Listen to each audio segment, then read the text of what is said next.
नमस्कार. तुम्ही कधी स्वतःच्या मनाविरुद्ध जाऊन कोणाला सपोर्ट केलाय का? फक्त तो माणूस दूर जाऊ नये म्हणून. जर केला असेल तर हा व्हिडिओ तुमच्यासाठी. कधी कधी आपण समोरच्याचं ऐकतच राहतो, जरी त्याचं बोलणं आपल्या मनाला पटत नसलं, जरी आतून आवाज येत असला की हे चूक आहे, तरीही आपण त्याला सपोर्ट करत राहतो. का? कारण भीती वाटते.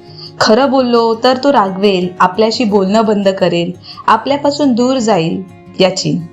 म्हणून आपण त्याला त्याची चूक कधीच दाखवत नाही.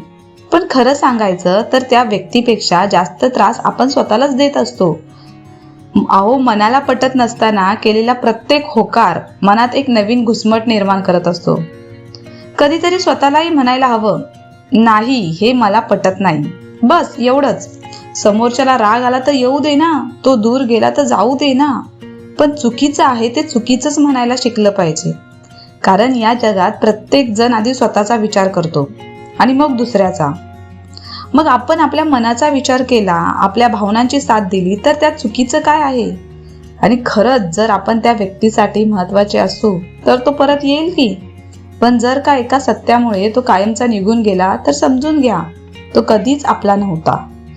कारण आयुष्यात काही लोक दूर गेल्यावरच कळतं खरंच आपलं कोण होतं आणि फक्त आपलं असल्याचा भास कोण होत होतं. मन मारून नातं टिकवण्यापेक्षा ना, मन जपून सत्य बोलणं जास्त महत्वाचं असतं, नाही का?